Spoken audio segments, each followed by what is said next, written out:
maanaam fi mu la koy moccee da lay seddee. dëgg la gis naa koo xam ne moo ci bëñ par distance. mais loolu xam-xam. xam-xam na kay. téléphone. xam-xam la leen moccee. xam-xam la de. ah léegi loolu moo ñun la bii daal. waaw léegi nag loolu. nga gis ko ndiggam la métti ñu wax benn fas. waaw mu takk mu wér. vraiment xam-xam la science la. c'est de la haute science. waaw mooy science dégg naa waa ji jàngi woon waa ji jàngi woon trop ba ñëw. dem village. jàppale ay analphabète. jàpp waa dëkk bi yëpp ay éléments teg boppam moom intellectuel. xëy jaanje maatoo. tey mu dee de. jaanje maatoo gars yi ne léegi nag. mu ni léegi nag gars yi ne demal Paris nga faju ji mu ngi noppal. dafay dee. loolu mooy egg fële léegi dama bëggee mën a laa moccal mu ne waa ayca. gars ñu moccal ko léegi foofu kan mooy analphabète foofu. moom mooy kan mooy intellectuel foofu tey. parce que li mu doon ignoré ñee tey moo ko daan xam ko. intellectuel bu mënut a wàccee jaay. waaw analphabète gi mën a wàccee jaay. yàlla ni kéemal na xat kan. gis nga yàlla de yàlla nga xarañ. saabu yi tamit mi ngi fi ak diw bopp yi. waaw naa ne dem nga laaj ma ko. waaw ba saabu ubbeekukaay bi. ak saabu cat bi. waaw donc bu saabu benn bu ci nekk 10 000 la. frotté bi aussi. pour les douleurs musculaires et articulaires. frotté bi tam 10 000 francs. 10 000 francs la. ak diw bopp bi diw bopp bi 5 000. waaw kon jeex donc yii yëpp ñun ñoo koy defar tamit. à base de plante médicinale aussi. foog ñu xam loolu aussi. waaw donc noonu lay demee. d'accord léegi yow mi nga xam ne yaa ngi seetaan te yi nga soxla ko contacter professeur directement ci numéro bi nekk sous écran rek. ku la ci contacter di nga ko mën a jaay livré ko. ak fu mu mënti nekk.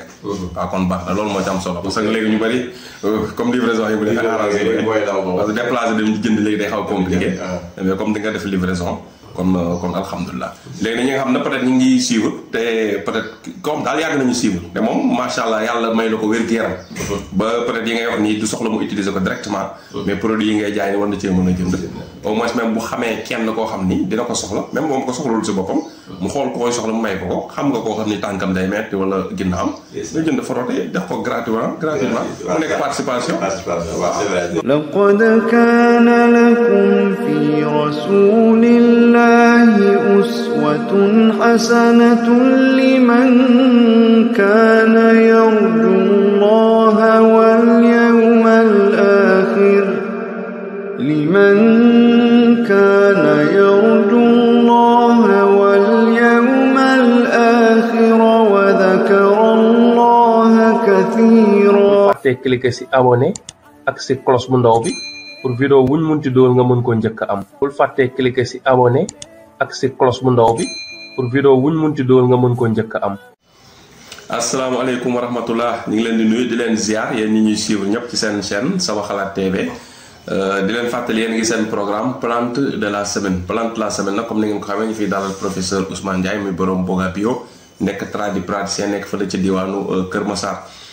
tey nag ci plante bi day ñëw ci garab gi nga xam ne moom la ñuy wax fayaar xam naa yaa ngi ko joxe comme solution ci ay feebar yu ñuy def ngay wax fayaar tey nag fayaar ci boppam li ñu ñëw nga waxtaanal ñu maanaam ay njariñam ci wàllum wér-gu-yaram ak nu ñu koy jëfandikoo ñuy fàttali nag yaa ngi nekk fële ci diwaanu Kër Massar ñi nga xam dañ lay soxla pour seet si la sa numéro moo nekk ci suuf écran bi noonu de préférable nag soo la nit di woo mu nekk dafa laa soxla seet si pour jël rendez-vous mais bañ la woo rek pour di la laaj question yi ñuy traité déjà ci vidéo yi feebar yi nga xam yëpp bu am na ci Sénégal presque mën naa ne presque ku ci am boo ci xam daf la dal te nga tombé ci vidéo bi te li la intéressé nekkul ci vidéo bi dugal ci YouTube nga recherche nga bind turu feebar bi la dal nga bind professeur Ousmane Ndiaye Sama Xalaat TV vidéo yi ñu ci defoon dina génn ci kaw écran bi su ko defee nga mën koo seetaan au lieu ngay ñëw di ko poser question loo xam ni diabète la wala dara te fekk defoon nañ ci vidéo ba pare voilà kon professeur ginnaaw bañ la nuyoo ziar la ñu bàyyi la ak suñu mbokk ñuy suivre nga wax ñu njariñu fayaar. salaamaaleykum wa rahmatullah sëñ Pape maa ngi lay nuyu di la ziar di nuyu suñu mbokku internet yëpp yi nga xamante ni ñu ngi suivre. waaw comme ni nga ko waxee rek Pape ci vidéo yi xam naa ne chaque jour ñu wax ko mais teewul ba léegi daal nit ñi moom. neexuñu digal daal. waaw parce que appel yi moom day bari ba nga xamante ni toujours di ngay laaj même question yi la. da fekk defoon nañ ci vidéo bi yàgg. démb rek sama soxna bi may tooj na ma yow est-ce que doo bàyyi faj bi sax ngay def ngay wuy appel rek di fayee nga ne appel yi rek. bu ko la amoo jox la 5 millions rek wala di ngay def consultation. serveur vocal rek ñu ne ma moom xaalis mais yow ngay répondre gratuitement man quoi gis nga de nit ñi doo leen mën a gàttu te ñoom duñ comprendre. tey rek am na ko def woo ma ci benn feebar boo xam ni seetaanul solution yi partie bee la seetaan rek.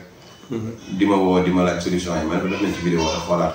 toujours dama leen di yebalaat ci vidéo yi mais daal ku tombé ci vidéo bi baax ni ñu ko waxee. jàppal ne feebar yi yëpp def nañ ci ñaari vidéo. def nañ ci benn boo xamante ni feebar bi la. wax la nu mu lay dalee cause yeeg symptômes yeeg yëpp. ak mandarga yeeg yëpp daal maanaam. beneen vidéo bi ñu wax joxe ci yan garab moo koy saafara. fii ci Sénégal yi garab yi sax ci Sénégal. donc loolu moom def nañ ci ay vidéo ci feebar boo mënti xalaat daanaka. yi sonal Sénégal. c'est vrai donc moom lañu njëkkee priorité yi muy diabète tension hémorroïde asthme ulcère. yooyu yëpp hépatite ak yooyu yëpp def nañ ci vidéo. donc boo tàppee turu feebar bi rek ni ko Pape waxee. bind professeur Ousmane Ndiaye wala sama xalaat TV rek dina ñëw. dëgg la fee nga siiwul li gën a am. beneen bi ma ci yokk Pape. mooy nit ki bu ma woowee di ma laaj ban garab laa war a jël ci feebar nangam. seetaan vidéo yi mooy gën ci moom ma wax ko garab yi. dëgg la seetaan moom mu seetaan vidéo bi. mu ëpp solo ci moom mu parce que ci téléphone laa nekk. man mën naa ko wax benn garab. mu coupé dem seet du ko gis. mais vidéo yi yaatal nañ jël nañ suñu temps wax ci plus de 20 minutes wala 10 minutes wala 15 minutes. te bu dee téléphone bi su ma lay répondre du mat 2 minutes. kon ci vidéo bi ci nga gën a mën a. am détails yi. ba pare foofu di jox nañ leen lu mu gàtt ñetti garab ak ñeenti garab. nga xam ne benn boo ci mënta am mën nga am ba ca des boo ko mënta am mën nga am ba ca des.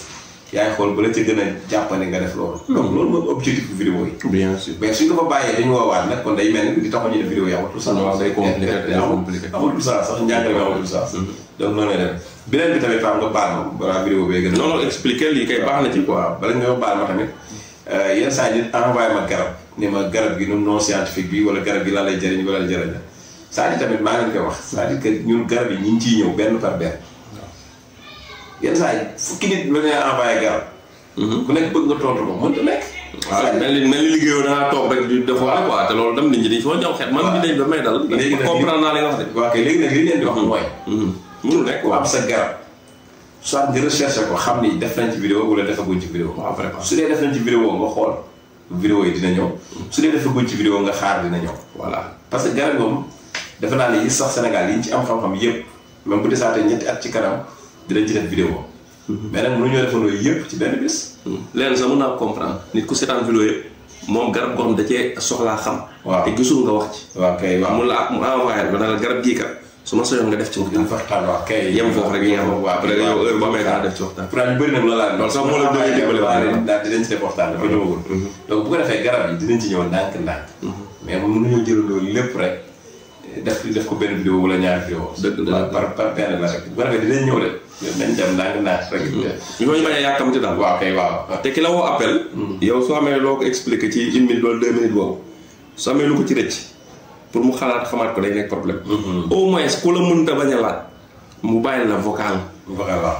nga xam ne yow heure boo demee ba liggéey nga si liggéey ba nga temps nag pour tontu soo ñëwee nga tontu ko vocal. te vocal ba nga ko tontu avantage bi mooy soo amee lu ci fàtte day ñëw dégluwaat. dégluwaat waaw effectivement mais appel direct la nit ñi war a bàyyi. appel direct moo dëppootul ak jamono. boo demee dëkk tubaab bi presque léegi ñu fay def bëreetul. mel ni yenn saa wax discussion texte rek tubaab bi texte. keroog maa la koy wax moom archive chaque jour li ma faral di wax yenn saa yi damay woo téléphone ngeen wax ba tënk d'accord comprendre mu toog 1 semaine wala 2 semaines naa la maa la woowoon fan yee mais yow mënutoo xam kan la mënutoo xam lan la ngeen waxante woon parce que li ñuy recevoir ci appel moo bari. mais bu doon message la su la envoyé message di nga ko liiraat ngeen continuer seen discussion. mais da ngay obligé di ko waat di ko laajaat lan ngeen waxal. te boo xamul kan la kan mu defe ne amoo ci moom soxla. waa kay fekk man koy waat sax xamul ni man nag. waaw day fekk amoo soxla ci affaire fekk na mënoo jàpp ñëpp. yenn saa sax nit woo la naan la enregistré numéro bi fekk mënoo ko enregistré. waaw vraiment mënoo enregistré ñëpp. mënta nekk.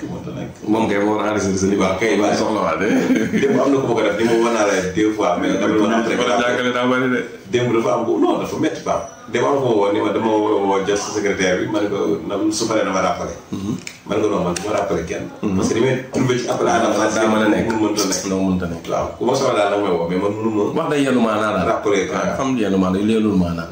voilà yow booy bari waa xam non nit am na lu muy liggéeyee yow bi ko soxla yaay fexe ba jot ko rek. waaw kay waaw mais boo ko jotul du la rappelé vraiment.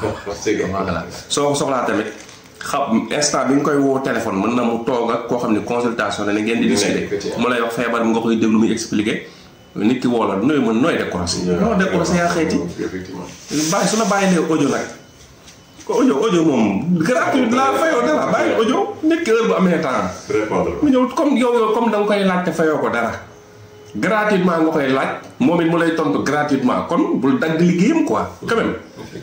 wax ji nag xëy na du neex mais c'est la vérité quoi tamit nit ki yow professeur Ousmane Diagne ki la contacté di la laaj benn question te fayu la dara. kooku warul forcer warul insister. dafa war la bàyyil vocal. yow heure boo amee temps nga tontu ko parce que fayul dara ci loolu. consultation gratuite la. kon su consultation gratuite nag kenn waru ci di woo nit appel di dagg liggéeyam boo xam ni kooku dafa ñëw fay toog nga woote appel bëgg a dagg loolu pour mu tontu loolu mënut a nekk. nit da ngay raisonnable ñun suñu dëkk bi li ñu fa war a jàngale def la ko bari. dañuy critiquer ñu jiite rek mais ñun ñii ñu jiite tam dañoo bëri ay dañoo avancé wul ci lu bari quoi. waaw mentalement ak ci côté. organisation dund laal des na lu bari ñun li ñu war a jàng dafa bari trop sax trop jéggi tali sax mënuñu ko. waaw vraiment. jërëjëf baal ma nag léegi nag wax ji lu neex mais c'est la vérité tamit quoi. ñu eggali si programme ñëw ci fayaar bi. mu nekk garab bu am solo. du ko xam ne day traité comme ni ñu ko waxee woon ci feebaru hépatite bi.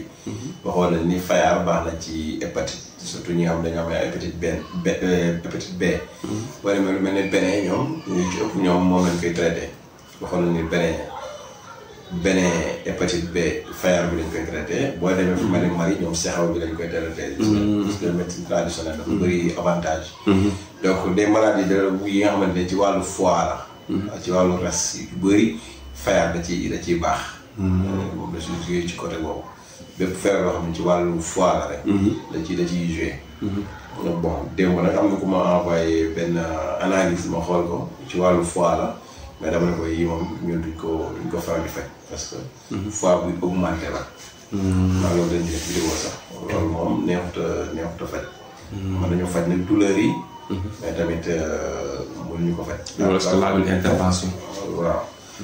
donc puisque tamit da nga koy wax. dëgg yi mën a nekk quoi. dëgg dañuy waxante dëgg rek. dañuy waxante dëgg waaw bañ wut xaalis. bëri na bu ñu dégg dëgg. waaw mais dëgg moom neexut. mais dañ koy waxante rek daal. waaw bu bëggee jàmm. mi ngi noonu loolu moo ñu sonal. parce que sama genre gi moom bu dee ñoomante duñ bëgg xaalis bi raw la. parce que dañ lay tiital yii sa loolu nga fajul la nga mën a fexe la encaissé bon te duñ ci mën lu bari. donc yooyu li ci ëpp mooy nañ dem hôpital. xool daal ba xam. waaw bu nekkee nag feebar bi dem na fenn fi ba hôpital mënu ci dara kenn mënu ci dara. suba tamit ñu ñëw ñu wut solution. pexe amul ñu xool.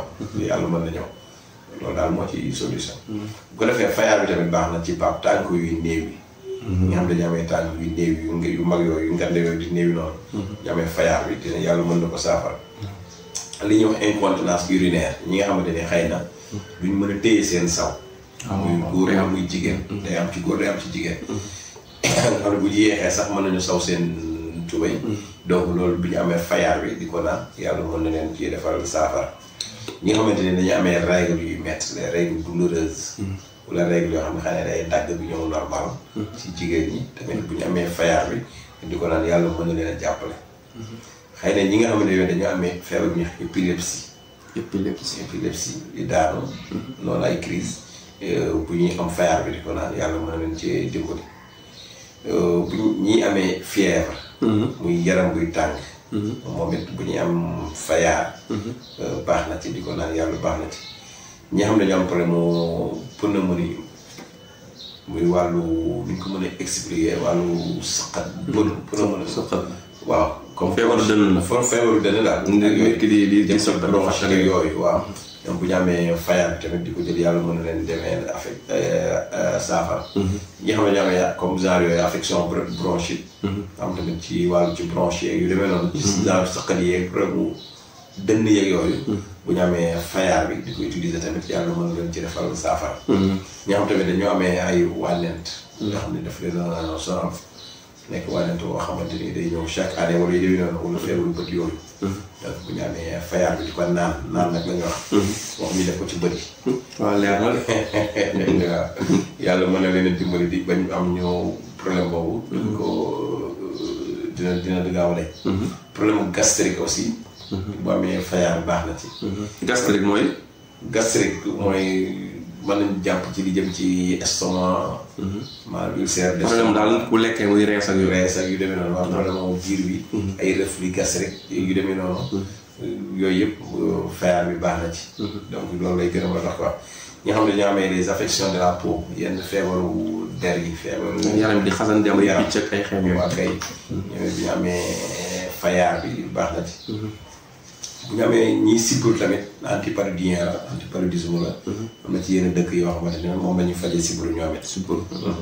lu wàllu lu mel ni hémorroïde. lu mel ni hémorroïde baax na ci. lu mel ni plaie ay góom ak yu demee noonu baax na ci. lu mel ni ay sibbiru dégg ay blessure ci wàllu yaram comme li ñu waxoon ne affection de la peau rek. mooy blessure. brûlure dagg-dagg plaie góom ak yu demee noonu. yooyu tamit fayaar bi baax na ci. kon da ngay gis ni yooyu yëpp fayaar mën na ko saafara. léegi nag ni ñu koy utiliser. mooy que ni moom nangu na bu la neexee nga baxal ko. parce que reen yi en général la ñu gën a utiliser. reen yi dañuy wax. mën nga koo baxal mën nga koo tamit xooj. waaw nangu na baxal nangu na xooj. donc di ci naan lu yam digg kaasu bi ñuy ndékkee. suba ngoon bu fekkee feebar bi chronique bu dee feebar bi chronique nag. maanaam feebar bu la sonal daal. nga di ko def ñetti yoon. matin midi soir. d'accord donc yàlla mën na la dimbali daal incha allah. te moom jafewul jaaykat yi. jafewul jaaykat yi am nañ ko amul toxique nekkul plante bu toxique aussi. baax na aussi ci li ma baaxee ci xiibon aussi. moom la ñuy wax xiibon. mënuñu am yaram wala dañuy jeex wala yu demee noonu tamit. garab bu ci baax na. donc yooyu daal moom yëpp làmboo na ko daal. moom fayaar. d'accord fayaar kon fayaar am benn njëriñ. non baax fayaar day faj. loolu moom la njëriñ macha allah. te yaakaar naa leer na. te jàpp ne la si jaaykat yi ñu ngi koy jaay. et puis dëkk bi am na tam ci kii bi ci àll bi. ci àll bi waaw. parce que man sax daan na ci faj lu yéeme Pape. am na nañ ko daan toggee laax ak ay aaya yoo xam ne moom la ñu bind alxuraan. di ko fajee yenn feebar yu doy waar yu doy waar yu doy waar. waaw d'accord. mais yooyu waaw xam-xamu baati la xaw a nekk. waaw loolu am naa gars yi après trouvé la ci Ansar TV. chaîne bi du noonu la. Ansar Lansar TV. Lansar TV. waaw xam naa yooyu ñu may intéressé. parce que ñu waxaale ko nit ñi tam am nga beneen chaîne boo xam ne yooyu nga ci fas yéene développé. incha allah si beneen côté bi nga xam ni côté xam-xamu kii la asraar la. moom nga fa bëgg di waxtaane pour gën ci yenn ñi. am yu bëri yoo xam ne bëgg nga ko partage ak ñi nga xam ne intéressé na leen. muy Lansar TV. voilà xam naa lien bi dañ ko def sous vidéo bi. comme ça pour bu ko defee ñi ko soxla mun cliquer dem abonné fa. xaar la voilà. vidéo yi ñuy def fii tamit dina am yu ñu fay dugal en même temps. ak yi ngay xam mais nag seen boobu li la taxaw ci dëgg mooy yeneen vidéo yi nga bëgg waxtaan affaire lasaraar. waaw incha allah. d'accord waaw ñi mu intéressé xam naa am na ñoom yàgg nañoo xam ni yaa ngi ci yooyu bëgg intéressé na leen mais malheureusement mënuñu ko woon am ci chaîne bi. parce que fii comme ci affaire faj bi lañ concentré wu. mais comme nag foofu nag dinañ am possibilité. nga fi nga leen di mën a yee foofu yu bëri ci tur yàlla yi ak ñaan yi ak xaar yi ak yi demee noonu. partagé ak ñoom lu bari loo xam ne xam nga ko foofu. waaw ni nga ko waxee rek xam-xam moom partage la rek quoi. parce que sans partage. du dem. dëgg la. pourtant tey rek maa ngi gis benn initiative boo xam ni. Mali lañ ko def. waaw te loolu ñun suñu réew yi la ñu ko war nañ ko mën a def. noonu la mooy que ni Mali léegi dañoo jël dafa am benn wax boo ko initié. te loolu sax bëgg naa maa ngi doon xalaat nu ñu koy recopier. dafa def centre boo xam ne dañuy def formation sur la sorcellerie. maanaam. ñu ciy def formation. waaw. affaire sorcellerie yi. waaw. maanaam mooy xam-xam yi yooyu rek. xam-xamu cosaan. cosaan ak xam-xamu xàmm yi xeet yooyu yëpp nga xam ne ko def léegi formation. c'est-à-dire que pour que léegi nit ñi dootuñu perte seen valeur. ba pare xam-xam dootul dem. waaw xam nga tey Pape buñ ko waxaat buñ tey moo la benn secret. 50 ans ci kanam. waaw. bu ñu demaatee 50 ans la exemple 2000. 70. waaw wala l'an 3000. waaw xam-xam yi ñuy waxee yu bëri day def day disparaître. xam nga lu tax. parce que fi mu ne jeunes yi ñu bëri gëmatuñ loolu. waaw. relais bi dafa am problème. dafay am problème. xam nga boo xoolee sunu maam yi xam-xam yi ñu amoon. ñun amatuñ genn wàll gi. am fi c'est vrai c'est vrai te lu bari lañ capable loon def ba muy mënatuñ ko. léegi nag day dem ba day jeex day dem ba ñun sunu culture. ci wàllu xam-xam dara dootu fi des. dëgg la. xam nga yaa ngi comprendre loolu de. xam naa leen ko science bii nga xam ne du science lañu bëgg a remplacer ak vraie science. waaw. te science bi xam nga li xel mu neex la mais du science dëggantaan. xam nga tey dinañ dem ba mocc Louga jaar. waaw yaa ngi soo xam fi may waxee rek. Louga jaar exemple Louga jaar bi jaar matt bi Louga la. day réer damm. day dem ba day réer ba mu heureusement sax famille kii Ndiaye ñu ngi koy def bu Mbaye Ndiaye gol sax ñoo ko téye ñoo ko téye man loolu xam-xam boobu day réer te ma gisoon naa paa boo xam ne bi ñu nekkee kër boobu loolu damm mos a grave soo ñëwee day damm bantu xat teg ko ci di ko mocc boo dem boo ñibbee sax dootoo ñëwaat bant bi lay mocc waaw te day wér gis naa paa bu nekk wàllu dama damm lu mu grave gaaw benn yoon la koy mocc dëgg la donc xam-xam yooyu ak ndomba yi mag ñi daan defar nga xam ne tey doo accidenté doo kii bien sûr tamit fi yooyu yëpp dañuy ba démystifier ko léegi xam-xam boobu nag day mujj réer ba ñaar ñoo tax ñu dem ba ñàkkal fayda yooyu muy tubaab yi bëgg ñu indil seen science seen soi-disant science bi wan ñu yooyu fi dof la di ñu wan ni yëfu kii la ñu commencé di am complexe di ko bàyyi nànk-nànk beneen bi mooy ci côté diine ñi nga xam ne dañuy bëgg ne maam ay sunna loo kii dañu ne xaram te xaraam ak dagan gën naa complexe ni ñu ko bëgg a yombal effectivement voilà nit moom bu xasee ni gëm ni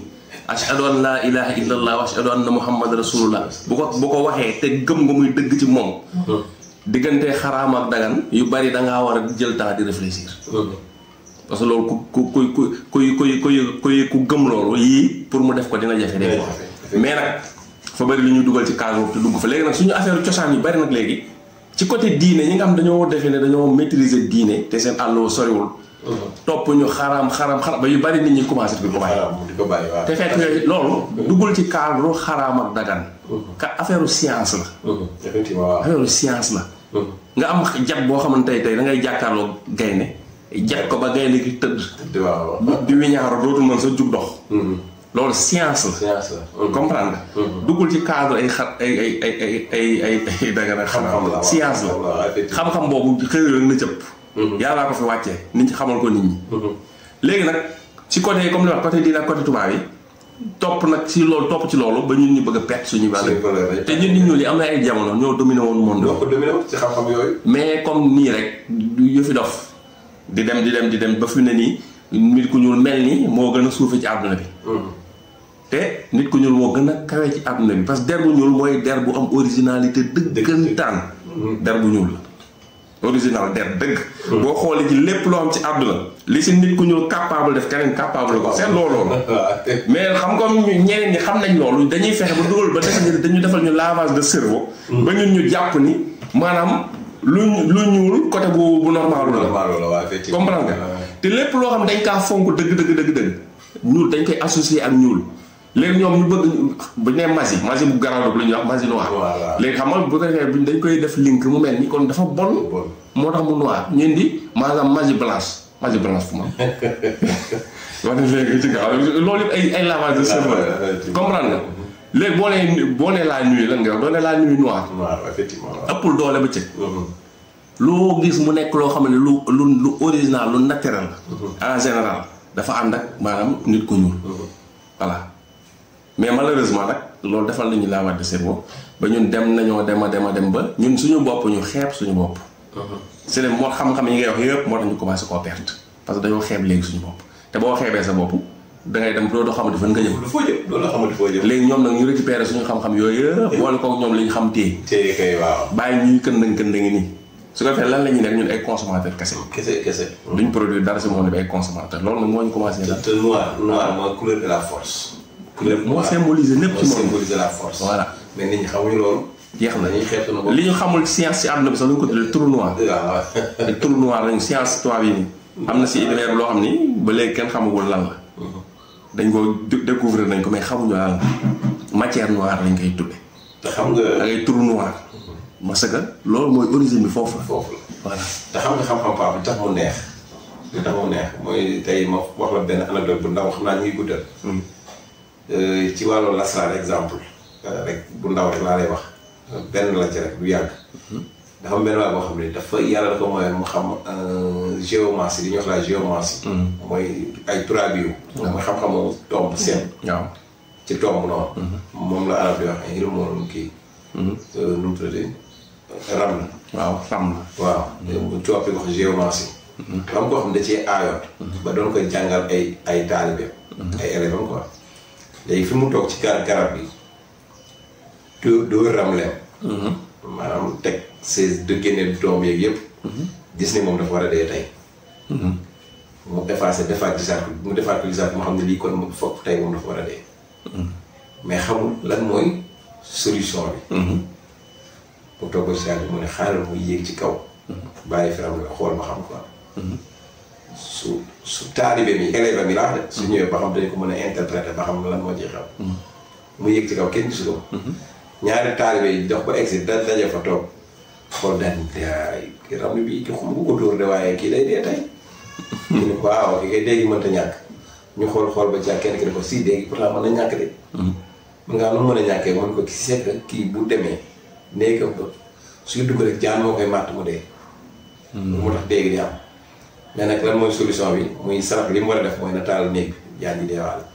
waaw jaan ju dëkk ci biir néeg ba. jaan ji waaw. bu ko leen na taal néeg bi rek ba ñu dugg ci néeg bi daal di dégg la loolu mooy tax mu dee. paa bi dégg loolu bàyyi booy yi dem mu wàcc def rek taal néeg bi. te nag kii daal dafa néeg mu ne bàyyi mu tàkk rek. gars yi bàyyi néeg bi yëpp tàkk noonu la mu cee. teg na jaan jaagoon ci biir. waaw jaan jaa ci biir jaan ji dee na. day sax. gis nga pour wala ni gis nga xam-xam. wala xam-xam ku ko xamul rek da ko xamul. loolu gaaw man dama lay wax boo xamal nag man maa toog. xam nga bii nga wax bon na nekk peut-être koo xam sax dañ la ma nekk. du ko nekk rek waaw. man nag bi ma lay wax. man maa toog sama xaritu papa bu tudd Paa Ndong. ñu dëkkoon Saalum. paa bi lii nga wax la doon def doo leen seet. maanaam day jël laay yu lay def ci suuf. di def ay tomb bu defee tomb ba fële. def xaw ma nag man lu muy tomb.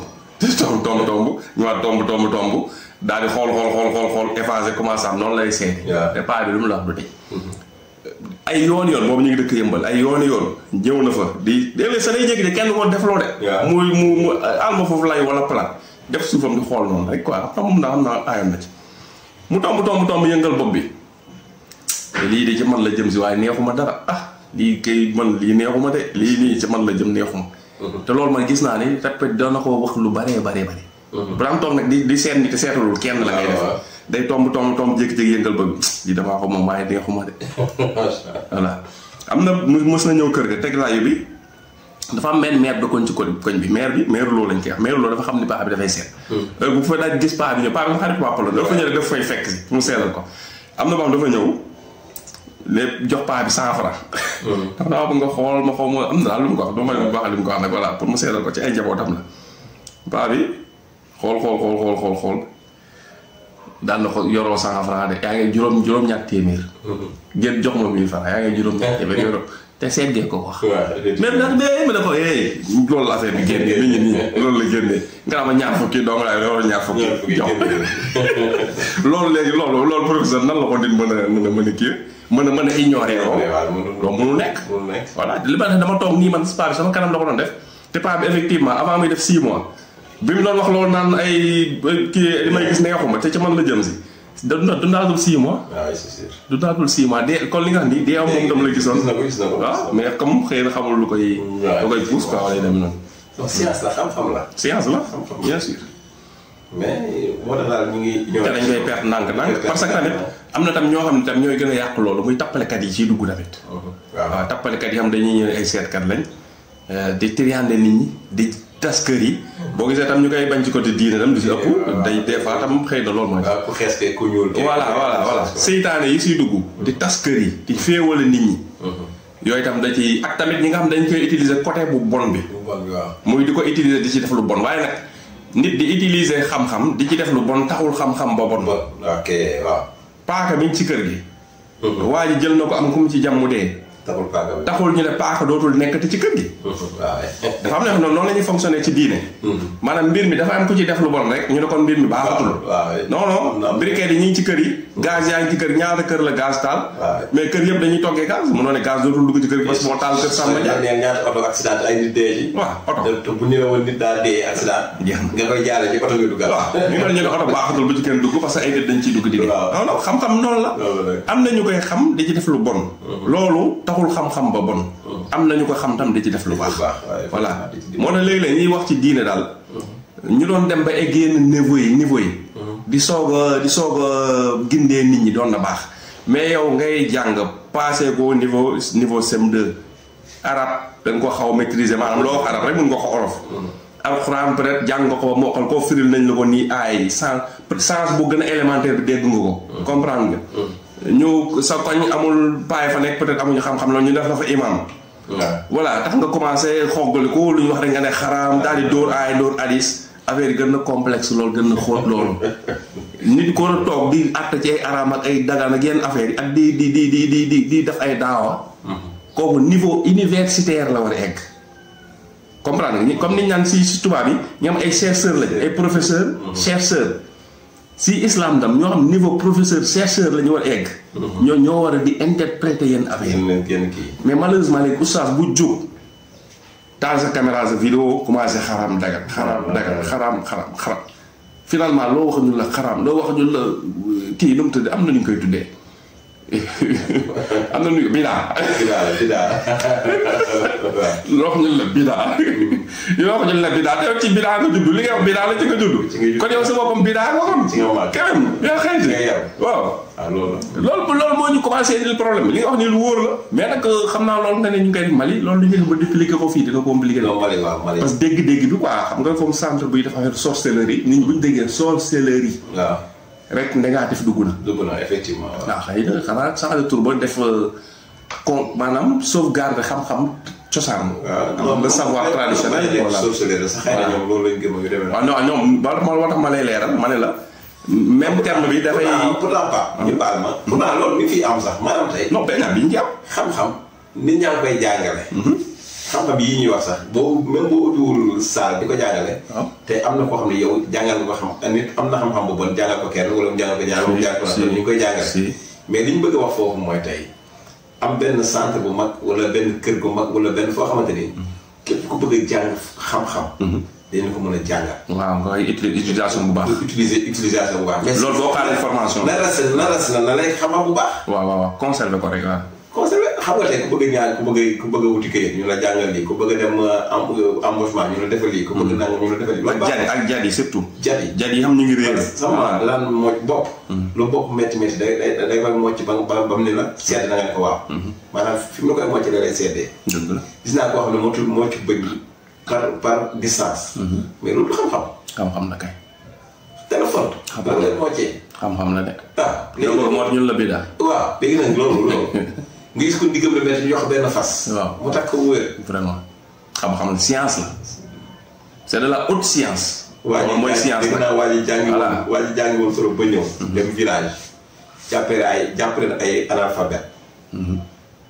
jàpp waa dëkk bi yëpp ay éléments teg boppam moom intellectuel. xëy na jaay maatoo. tey mu dee. jaay maatoo gars yi ne léegi nag mu ni léegi nag gars yi ne demal Paris nga fay ji mu ngi noppal. damay dee. léegi dama bëggee mën na laa moccal mu ne waa ayca. gars ñu moccal ko léegi foofu kan mooy analphabète foofu. moom kan mooy intellectuel foofu tey. parce que li mu doon ignoré ñee tey moo ko dal xam ko. intellectuel bu mun a wàccee jaay. waaw analphabète yi mën a wàccee jaay. gis nga yàlla de yàlla nga xarañ. walla ñu naan ma saaw yàlla doon leer doon na tali histoire mel nii. waaye dugal ci gaal bi. booy bi waxtaan ak paa bi ñuy waxtaan ni paa bi xam jàngul école. booy bi da ko yow sa dund gi moom vraiment. sànq maanaam daal dund gi amul kii. voilà sa dund gi sànq nga ko quoi nekk moom jàng ma yooyu. ñu dem ba yàgg nekk gaal gi am problème ci dex gi waaw war a këpp. paa bi ndax mën ngaa fee mu ne ko mënoo fee mu ne ko yow nag sa dund gi si boppam moo sànq jàng na am xam-xam paa bi jàngul. mu koy critiquer ci ñàkk a jàng gi. gaal gi am problème war a këpp. léegi ñu war a fee xam nga pour génn. waaw moom mënta fee. te kay moom mënta fee. waaw par exemple daal mi ngi mel ni mu nekkoon mokkal na alxuraan. paa bi mokkalul alxuraan. léegi mu ne paa bi ndax mokkal nga alxuraan paa bi ne ko non mu ne ko kon yow daal la ngaa perte temps sa dund gi daal. waaw perte temps la. léegi nag ñu dem yaa gaal gi bënn paa bi nag moom mën na fee moo xool alxuraan mais mën naa fee. moom moo xam ne alxuraan waaye mënul fee. waaw gis nga moo tax kenn wata xeeb kenn ci lenn. waaw ku nekk ak yàlla la may. ki ngay xeeb voilà ki ngay xeeb. ci benn domaine boobu tey maanaam tey ni ma ko mën a tey cordonnier bi ngay xeeb exemple. wala tëgg bi ngay xeeb tey moo la defal sa furna bi ngay attaaya. bu fi amul dina am lu dul dox de. dina am lu dul dox wala mooy defal daal yi ngay sol. waaw ba pare doo koy xeebee wala même maçon bi ngay xeeb exemple am na yoo xam dañuy xeeb maçon exemple. ci waxee moo tabaxal sa kër gi. waaw wala même ngàcckatu foos bi sax tey exemple ñu baal ma ci wax ji. nga xeeb ko mais tey boo amee problème force moom ngay woo mu ñëw dindi la ko. bu fi nekkul nga def ko. nga def ko waaw nga am problème. fi nekkul nga def ko. waaw léegi pour bañ a guddal Pape ma nettali benn anecdote bu ndaw sañ suba rek maa koy xalaat.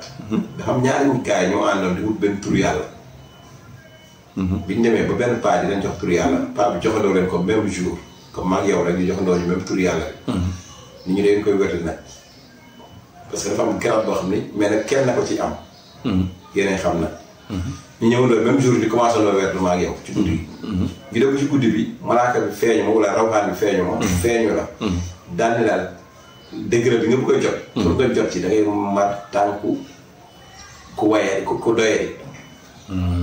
am nit ku doyee da ngay fekk gën a doyee ci dëkk bi nga mat tànkam moo tax nga jot ci garab bi. waaw. léegi man ma xëy fajar. daal tey daal du ma dem jàkka ja bàyyi ma dem ci sën ba moo fi ñu tur mbare. daf ba fay nekk ma jéem a naxante moom pour mat tànk bi. comprendre waaw. ndax mu teel quoi balaa kenn yeewu balaa waajee yeewu moom di dem jàkka ji di ñëw. fekk man ma mat tànku kee bi. ndax ma jël garab bi. waaw. balaa Pape Mor loo dem jàkka ja. waaw. léegi ma dem. gis dof bi. di ko neexal xaalis pour mu ñëw ma mat tànkam. léegi fi ma koy joxe xaalis di ko baab kaay nangam di ko baab noonu daal pour mat tànk bi. waaw génnee xaalis bi. dafa ne ma da ngaa bëgg moo ñëw nga mat sama tànk. pour nga am grade bi. moom Pape Mor Lo jël na grade bi bu yàgg. mu ne Pape mu dox bi wax ma ko de man Pape jël na grade bi bu yàgg. demoon yow perte nga. ma ñëwaat ci yow. ñu ne Pape ma ne damaa demoon ci dof bi di ko laaj pour mat tànkam. parce que dañu ma ko doyee di rek ngay war tànkam léegi dof laa bëggoon mat tànkam mais nee na ma yow jël nga grade bi. noonu ma jël ko. waaw. Pape ni ma man de bi ma wér de ñu ne ma ko doyee di ngay boo maree tànkam jël ko. laa xam ne man kenn gënu maa doyee di rek nga mat sama tànk. pare. pare ndeysaan. jàpp ne moom moo gën a doyee di. c'est mu vrai maree tànkam. c'est vrai. kee moom jàpp na ni dof ba moom moo woyee di. ndeysaan moom moom dof bi dof bi ci dëkk bi daal la ko teg affaire bi. waaw kay ndeysaan.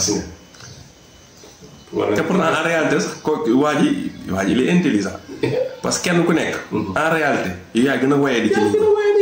waaw.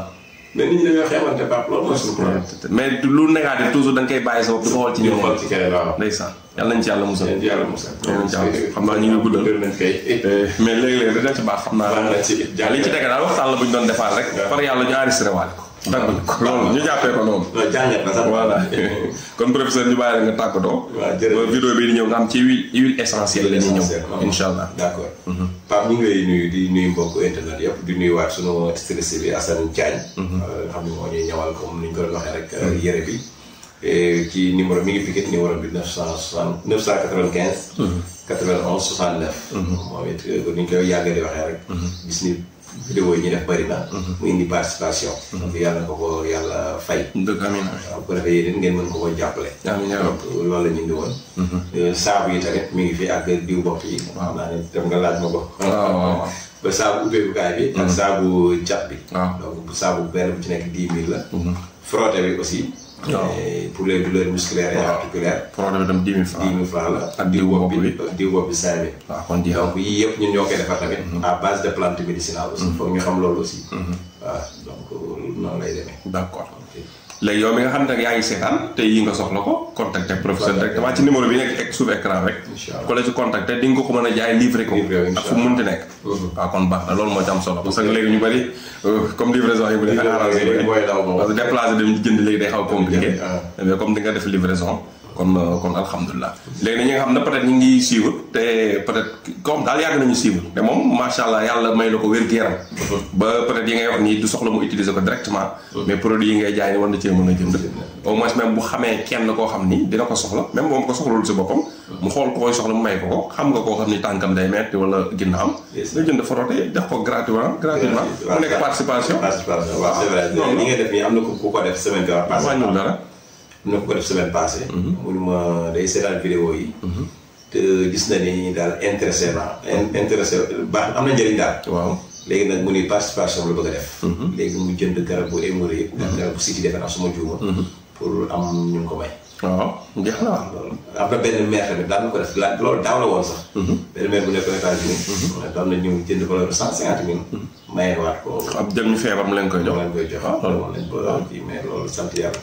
tey defe naa sax ki ma mujjee rakkam bi mu mujjee jigéen nee na ma gaañu na. mais xam naa ne lu baax loolu boo defee tey. du ko rëcc. du ko rëcc. waaw dina ko xeeb sax nag. waaw kay def ko xeeb lu baax moom boo koy def. gis nga boo dem ba duggee bàmmeel. da nga naan lu tax defuma woon lu gën a bëri. te feebaru la feebar dañ naa dafa yeewoo dañoo ndeysaan mu gaañ. yal na ko yàlla yërëm. mi ma doon wax nii am na kër fan xaw ma Gambie. tabax na ko defar na ba pare naa ma su ma ñëwee daal seet si naa nga gis nga mais yàlla. waaw ndeysaan. mais li ci am solo rek. mooy acte yu baax yi mu doon def. waaw yéene woon nag gisante yow.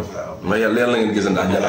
amiin waaw te ci kanam nag. yàlla na ngeen gisante àjjana. amiin ci kàttanu yàlla. ci barke yonent bi sallallahu alayhi wa sallam. li ñu fi wax yëpp nag ku ci dégg loo xam ne rek dëngte la wala juumte nga xam ni ay nit dong lañ nag. te lu baax rek lañ ci jublu. mais ci biir lu baax li mën nga cee juum wala yu demee noonu wala voilà. ñu koy comprendre noonu rek bu ko defee day woyof. voilà ñu bañ ñoo àtte comme ay malaaka. nous sommes que des humains. waaw voilà kon ñu ngi leen di jox rendez-vous ba vidéo bi di ñëw incha allah jërëjëf. jërëjëf merci.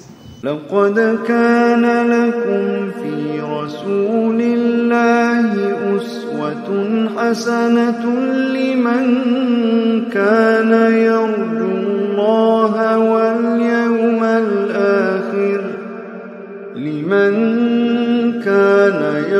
الله واليوم الآخر وذكر الله كثيرا وقرن في بيوتكن